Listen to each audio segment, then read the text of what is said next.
मेरा बड़ा भाई मुझसे 5 साल बड़ा था, लेकिन स्कूल में मुझसे सिर्फ 3 साल आगे था। उसने भी मेरी ही उम्र में स्कूल जाना शुरू किया था, लेकिन शिक्षा जैसे महत्वपूर्ण मामले में वह बहुत जल्दबाजी नहीं करना चाहता था। वह एक बहुत मजबूत नींव रखना चाहता था ताकि उस पर एक शानदार इमारत खड़ी की जा सके। इसलिए उसने 2 साल बिताए, जबकि सिर्फ एक की ज़रूरत थी, और कभी कभी तो तीन भी। कमज़ोर नींव पर कोई मजबूत इमारत कैसे खड़ी कर सकता है? मैं 9 साल का था और वह 14 साल का था जब वह 9वीं कक्षा में था। मैं 5वीं कक्षा में था। मुझे डांटना उसका जन्मसिद्ध अधिकार था, और मुझसे उम्मीद की जाती थी कि मैं उसकी आज्ञा को कानून की तरह मानूं। मेरा बड़ा भाई स्वभाव से ही अध्ययनशील था, हमेशा किताबों से चिपका रहता था। मुझे किताबों के साथ कभी घर जैसा महसूस नहीं होता था। 1 घंटे तक किताब के साथ बैठना पहाड़ चढ़ने जैसा था। पहला मौका मिलते ही मैं हॉस्टल से बाहर निकलकर खुले मैदान में चला जाता और हवा में कंकड़ उछालता या कागज़ की तितलियां उड़ाता, और मुझे और भी खुशी होती। अगर मुझे कोई साथी मिल जाता तो हम दीवार फांदकर या फाटक पर चढ़कर मोटर की सवारी का मजा लेते। लेकिन कमरे में लौटते ही भाई का लाल चेहरा देखकर मैं वहीं ठिठक जाता। उसका पहला सवाल होता कि तुम कहाँ थे। हमेशा एक ही सवाल, एक ही लहजे में। और मेरा जवाब था खामोशी। पता नहीं मैं उसे क्यों नहीं बता पाया कि मैं खेलने के लिए बाहर गया था। मेरी खामोशी यह बताती थी कि मैंने अपना अपराध स्वीकार कर लिया है, और भाई मुझे आक्रोश भरे शब्दों में संबोधित करता। अगर तुम इस तरह पढ़ोगे तो कुछ नहीं सीख पाओगे।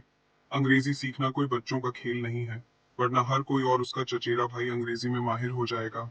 तुम्हें अपनी आंखों पर जोर डालना होगा और खून बहाना होगा, तभी यह ज्ञान प्राप्त हो सकता है। बड़े बड़े विद्वान भी सही अंग्रेजी नहीं लिख सकते, और तुम इतने मूर्ख हो कि मेरे उदाहरण से कुछ नहीं सीखते। देखो मैं कितनी मेहनत करता हूँ। क्या तुमने मुझे कभी किसी शो या मेले में जाते देखा है? फिर भी मैं एक एक क्लास में दो दो तीन तीन साल तक फंसा रहता हूँ।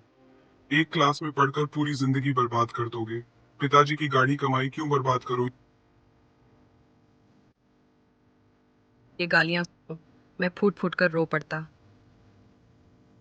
भाई सलाह देने में माहिर था। उसकी तीखी टिप्पणियां सूखती बाण की तरह मेरे दिल में चुभतीं और मेरा मनोबल तोड़ देतीं। मैं निराशा में डूब जाता और घर जाने की सोचता। जो काम मेरी क्षमता से बाहर है, उसे करके मैं अपनी जिंदगी क्यों बर्बाद करूं? मेरा सिर चकरा जाता, लेकिन कुछ घंटों बाद मैं इस निराशा से उबर जाता और पढ़ाई में जुटने का संकल्प लेता। कुछ ही समय में मैं टाइम टेबल बना लेता। टाइम टेबल: सुबह 6 बजे उठना, नहाना धोना, नाश्ता करना और 6 से 8 तक अंग्रेजी पढ़ने बैठ जाना। 8 से 9 तक अंक गणित, 9 से 9 साढ़े 9 तक इतिहास, फिर खाना और स्कूल। 3 साढ़े 3 बजे स्कूल से लौटना, आधा घंटा आराम करना। भूगोल: 4 से 5 तक व्याकरण, 5 से 6 तक आधा घंटा छात्रावास के सामने टहलना, फिर खाना। 8 से 9 तक अनुवाद, 9 से 10 तक हिंदी, 10 से 11 तक विविध विषय, फिर सो जाना। लेकिन समय सारिणी बनाना एक बात है, उसे अमल में लाना दूसरी बात। उल्लंघन पहले ही दिन शुरू हो जाता।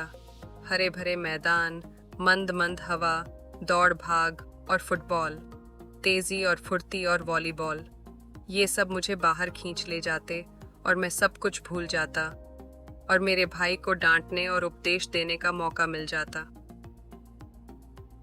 तब भी मैं खेलना नहीं छोड़ पाया। सालाना परीक्षाएं खत्म हो गईं। मेरा भाई फेल हो गया और मैं पास हो गया। कक्षा में प्रथम स्थान प्राप्त किया। अब वह मुझसे केवल 2 कक्षा आगे था। एक क्षण के लिए मैंने उसे अपनी बात कहने के लिए कहा, लेकिन वह इतना दुखी था कि मुझे उससे सच्ची सहानुभूति हो गई और मुझ में कुछ आत्मसम्मान आ गया। मैं खेलों में खुलकर भाग लेने लगा।